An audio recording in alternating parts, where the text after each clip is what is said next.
nkwaniriza nate ku Focus TV wona osizidde okubanga otulaba okola kyamaanyi nnyo webali nnyo okubeera ng'okikola ate ne bakusubscribinga nkusaba subscribinga ko lw'okikola kiba kituyambako okudduka speed ey'enjawulo. Lunaku lwaleero nabasuubiza obbawa series ez'enjawulo nga twogera ku nsonga eno ey'okuvumirira ebisiyaga mu ggwanga lyattu Uganda. Olunaku lwaleero nga bwe tugamba nti #back to our roots, tuddeyo ku nnono, tuddeyo ku buwangwa n'ennono zaffe ezitumanyi wano mu ggwanga lyattu Uganda. Nasazeewo nenoonya ku VDM eya Pastor Jackson Senyonga. Pastor ono abadde n'embiranye nnyingi nnyo emabegako eri ng'ayogera nnyo, ayongera okulumiriza omuze gw'ebisiyaga naddala mu makyaki ag'abalokole, era erinnya erinookolwayo ennyo liri omusumba Pastor Kayanja. Njagala tulabe vidiyo y'omukulu ono bujulizi biki byayogera na biki byatuleetedde, at least ffe tusobole okumanya ekituufu kiri ki. Otherwise ku Focus TV kuoli katulabe vidiyo babiri tovaawo. With his witness. So anyway, so this is it. After he finishes his part, the boys now are standing and to defend themselves. This is what they say. We never trespassed at your church because we had come to demand for the money you promised us while you are using us. And this is our evidence. And they present their evidence that they were not paid. And so I'm not going to go into all of that. So this now is the last witness on the boys' side. And he says, I have evidence on my phone that I was sodomized by Kayanja. So when he started to talk about evidence on his phone, the prosecutor himself, he said, no, you can't talk about anything on the phone because we don't know if whatever is on the phone is authentic. And you're not an expert to explain the content of the phone, how they got there, and where did you send the message. Until we have an expert to tell us what the content comes from and what it is, you cannot show anything on your phone. So the court halted the proceedings and they asked the forensic department of Uganda Police to look into this phone. But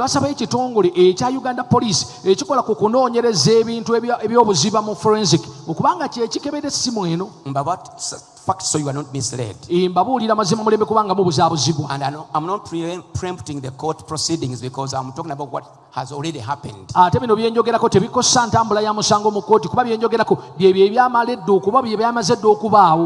Thirdly, I have to address it publicly because they also did address it publicly. So we have to level the playing field. So they wrote a letter to the forensic department of Uganda to come and pick the phone which was already in the court possession. How did the court got the phone of Reagan? When these boys were being arrested, they confiscated their phones. So during all this time, the phone was with the police, the prosecutor, and DPP.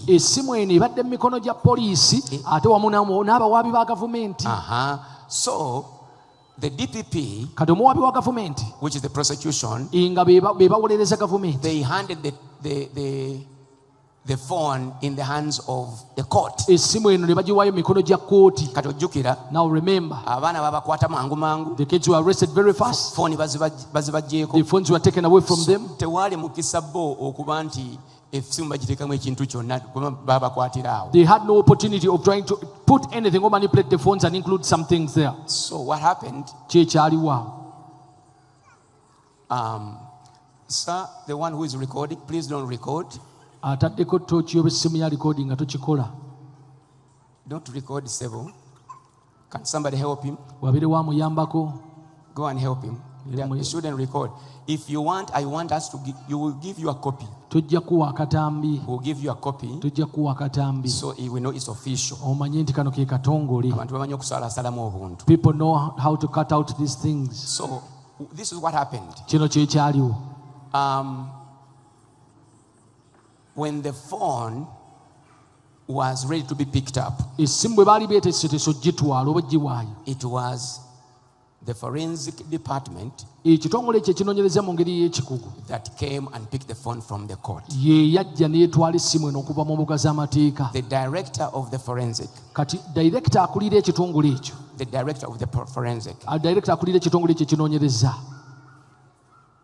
in their hierarchy, they found someone to give that responsibility as an expert. To carry out the exercise. So they've been doing this professionally. So finally the report is out. And the expert came to present the report. The report that the prosecutor asked for. To give you another version about the expert. Not a version, but another side of the expert. The expert is an expert in forensics. They are branding him as a diploma who doesn't know what to do, a diploma holder who doesn't know what to do. If you go to the website of Internal Affairs, Ministry of Internal Affairs, and you go and find out who is an expert in forensic expertism.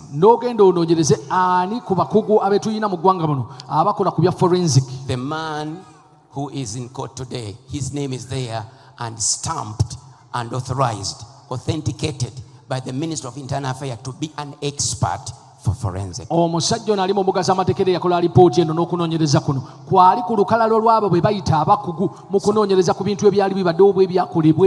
this is public information, you can go and Google it.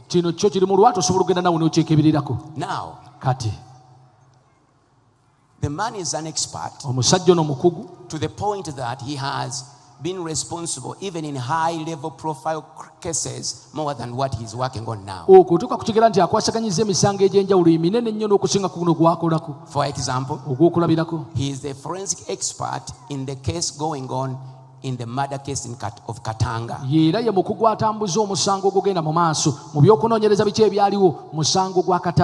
And surprisingly, the same prosecutor is the one prosecuting the Katanga murder case. And they've been working with the same expert, forensic expert. And he's been there praising him for his report. Now when it comes to this one, people are trying to discredit him. That's not true. Now, what did he find? His report is 107 pages. 107 pages. And I'm going to be brief here and I will close. This is what the court says. Not me. But I can be quoted. Because I'm informed. And what I'm going to tell you is what is in the report. This is what it says. Buli omu mu bulamu alina ennaku ez'ekijjukizo.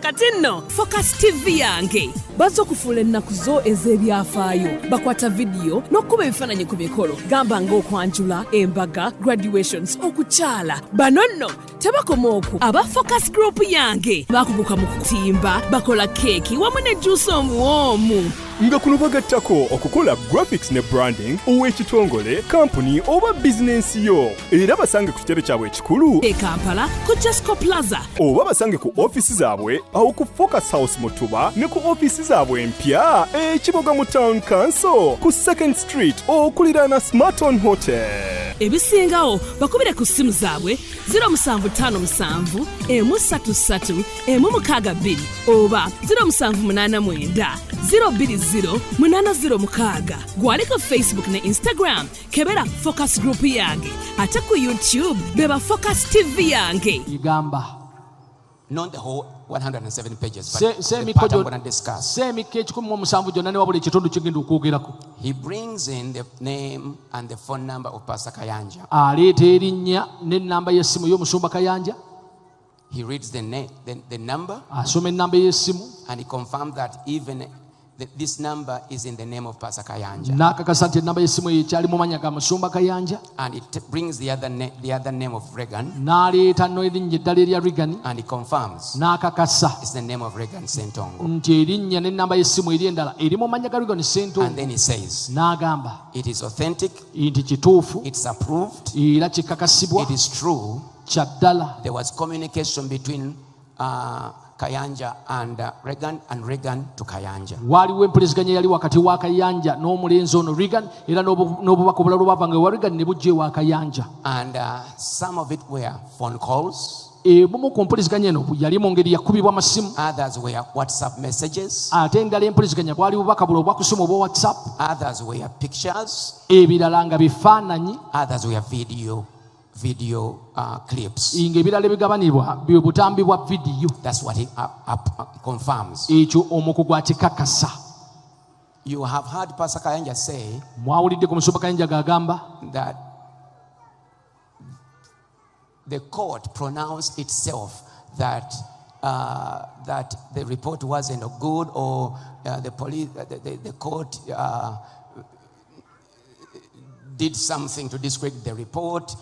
So these other news people put words there by themselves. Inti koti yayisizo bayasazeewo ne gamba nti ebyabadde mu alipooti eyo tebyakoleddwa bulungi era si bituufu era tebajja bigenderako era bano bannamawulire abalala abafulumya bye boogera kisibwe byabadde mu kooti. It is not true that court pronounced itself on the report. Si kituufu nti kooti yawadde ensala yaayo oba ekyenkomeredde ku lipooti eno. The court to pronounce itself means they made a ruling on the report. Kooti okuwa ensala yaayo kitegeeza beefulumizza ekyo ekyenkomeredde ku lipooti. They have not. Tennakikola. No ruling has happened. Tewaliwo kusala kwonna kwaweereddwa. No comment from the court has suggested the report is wrong or diluted or compromised. Kooti tennavaayo kwogera kugamba nti lipooti eno etewera bulungi oba erina byebulamu oba si nnungi. So Pastor Kayanja was lying when he said that. Kaakati awo omusumba Kayanja bwe yayogedde ekyo yabadde alimba.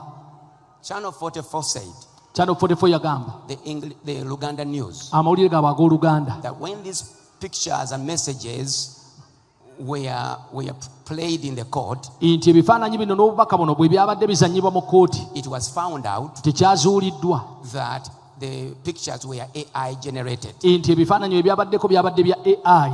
That is a pure lie. Obwo bulimba bwa ddala. No one said that in the court. Teriyo mu kooti gye bayogeredde ekyo. No such a statement. Teriyo njogera bw'etyo. That is complete distortion of the facts that are happening in the proceedings. Okwo kuba kuugula na kwonoona na kujungulula bigenda mu maaso mu musango.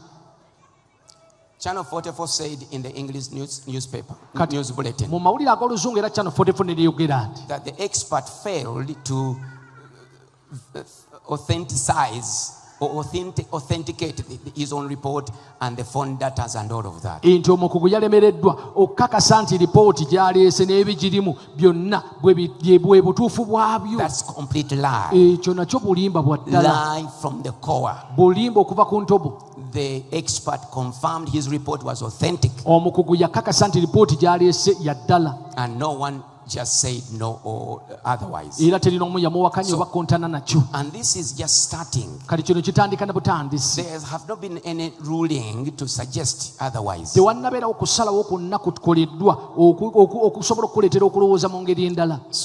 me go into the text. The report says Reagan sent naked pictures of homosexuality to Pastor Robert Kayanja's phone. Intirigani yasindika ebifaananyi ebyobuseegu ebikwatagana ku bisiyaga ng'abisindika ebifaananyi bino ku ssimu y'omusumba Kayanja. He also sent videos of homosexuality to Pastor Robert Kayanja's phone. Era n'asindika obutambi obukwatagana ku bisiyaga ng'abusindika ku ssimu y'omusumba Kayanja. He also sent WhatsApp messages n'asindika n'obubaka obwa WhatsApp that were homosexual in nature. Ng'obubaka buno butambuliramu ebigambo ebikwatagana ku bisiyaga. That was confirmed. Ekyo kyakakasibwa. And that's why I can say it. Era kyova laba nsobola okyogera.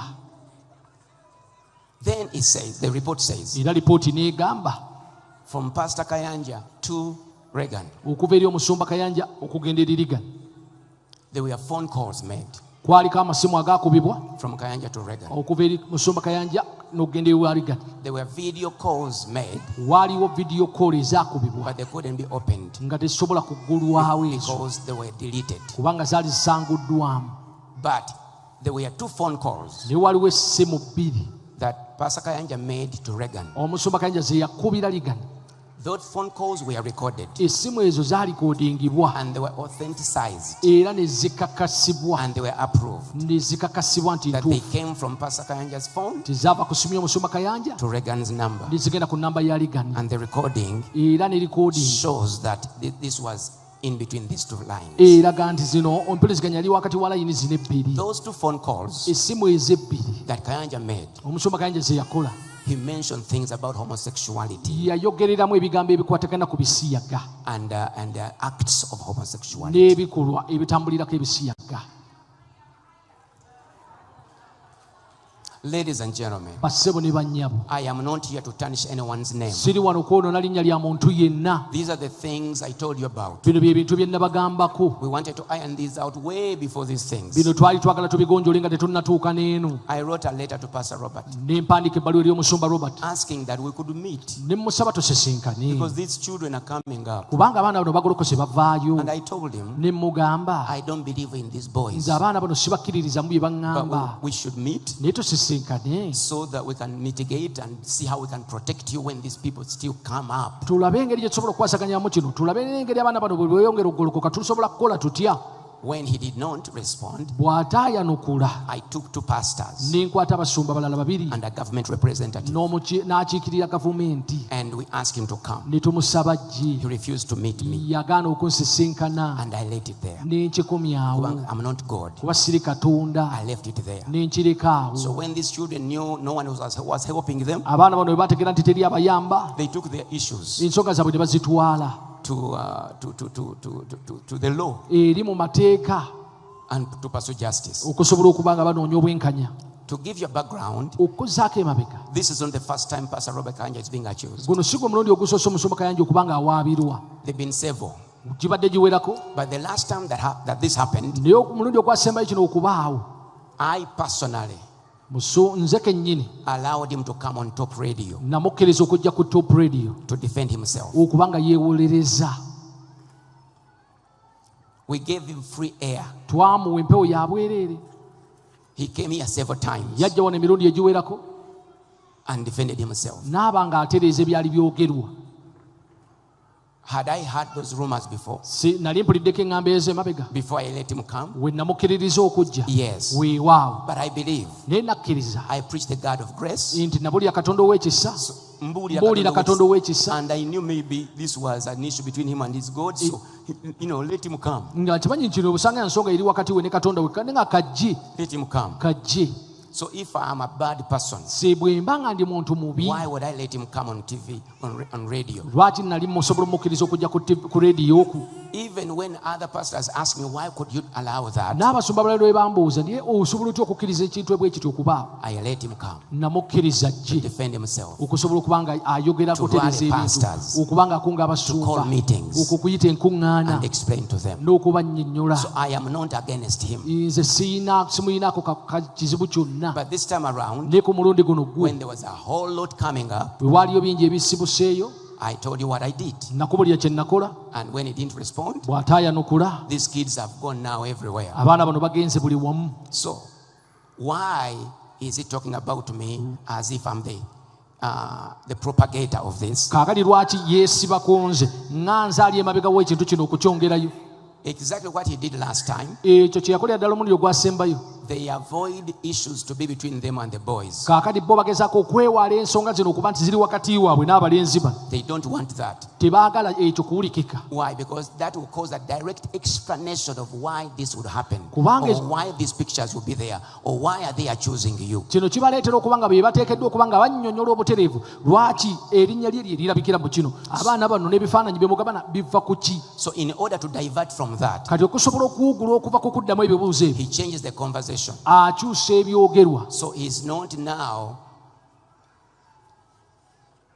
explaining what's going on. Kati tannyonnyola biki bigenda mu maaso. He's now trying to find someone, a third party, to bring him in place. Agezaako kunoonyayo kaakati gwakisobola okkigattamu gw'aba ateeka mu kifaananyi, so that I will be the headline. nsobole okubeera mu mitwe gy'amawulire. So in his speech, kati mu bigambo bye, it is pastors. basumba abo, Tebanjagala. they don't like me, Banwanyisa. they are fighting me. When he continues to do that, bwe yeeyongera okukola bw'atyo, the diversion of answering the questions that are being asked, okuwugulwa okukijja ku kwanukula ebibuuzo ebiri mu okubuuzibwa, because that is his strategy, kubanga eyo y'enkola ye, happens. ebaawo. And that's why all these people blogging, kyova olaba kati bano bonna ababulooga abali ku social media, we have heard they have been picking money from some people. tuwulira balina we bagenda ne bafuna ssente. I don't know where, but they are picking some money. balina we bagenda mbu ne bafuna ssente. Now kati they are diverting. bagezaako kukiwugula. So the question is, ekibuuzo kiri nti, I am not the owner of Pastor Kayanja's phone. sinze nannyini ssimu ya Kayanja, I am not the owner of Regan's phone. sinze nannyini ssimu ya Ligano. How do I become the headline? Kati nfuuka ntya okuba nga nze mutu ate mu nsonga zino? Even if I wanted truth, ne bwe mba nga njagala mazima, I'm still a third party. nze nkiri bweru. Even if you, anyone loved, wanted to know the justice, ne waba nga ggwe oba omuntu yenna ayagala okumanya amazima you are n'obwenkanya, still a third party. okyali muntu ali ebweru w'omusango guno. This thing ekintu is kino between his phone number kiri wakati wa ssimu and ye another phone number. n'essimu endala. Answer the question. Ddamu ekibuuzo.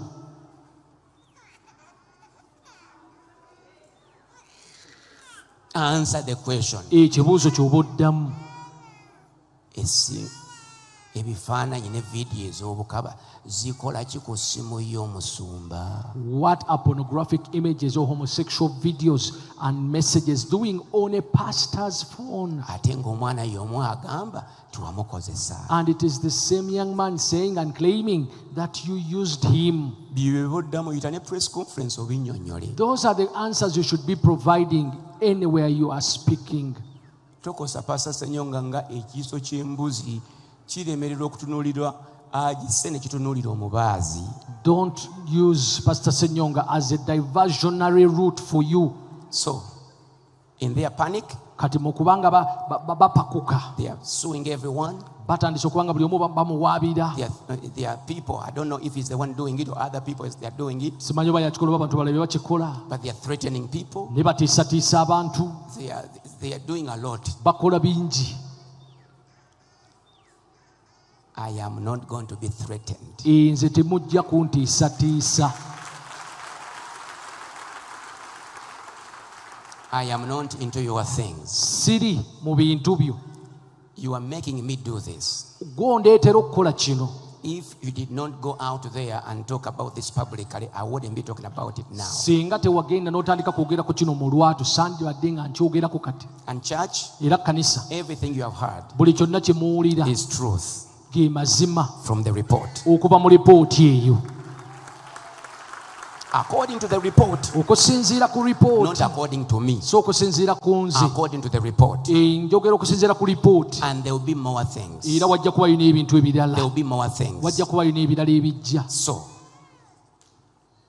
if they are quiet, I'll be quiet. Bwe banaasirika nja kusirika, If they talk, I'll talk. bwe banaayogera nja kuvaayo njogere. Obulimba bulina okugololwa. The lies have to be corrected.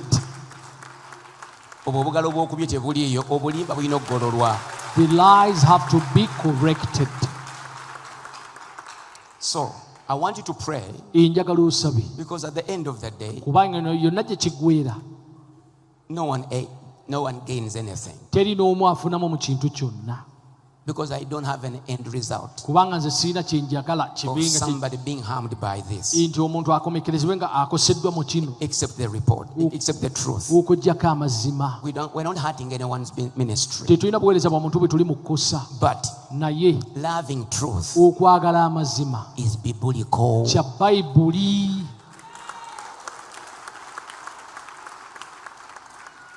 Amen. Amiina. Can you offer one? So when you see those lies, Bw'olaba obulimba obwo, say something, baako ky'oyogera, write something, baako ky'owandiikako naawe, post something. baako ky'oteekayo. Tobakkiriza kulimba nsi. Don't allow them to lie the world. And then also, Ate n'ekirala, we are going to take some actions tugenda kubaako naffe kye tukola on some reckless statements that have been made by the bloggers. eri ebigambo ebimu ebitayina bujulizi oba bitasaana ebyogeddwa ba blogger. Naffe tugenda bagamba, We also going to tell them mubeeko we mukoma. you have to have an end to this. Tosobola kumala googera You can't just come out to bwe speak n'ogenda olya emmere n'omuceeri and you just go back and enjoy your life ng'erinnya ly'omuntu olyonoonye, when you're tarnishing someone's name kubanga olwanira linnya lya mulala, because you're trying to fight for some other person's name. ng'oli bw'alina erinnya, Like the other one has got a name, naffe tulina eryaffe. we too have our name.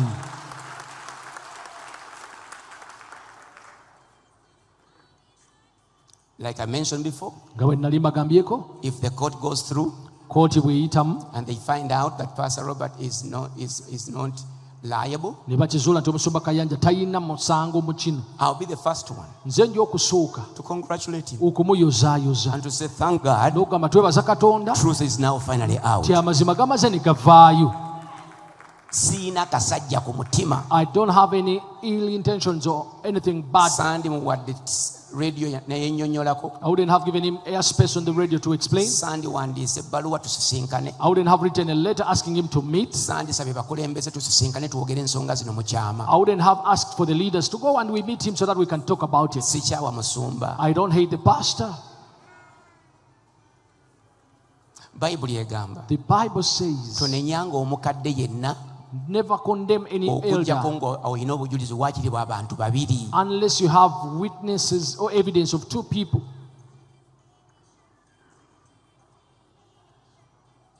Nze era simunenya And I am not naye condemning him, obujulizi obuliyo but the evidence that is ndowooza there, mubuwulira. you hear it.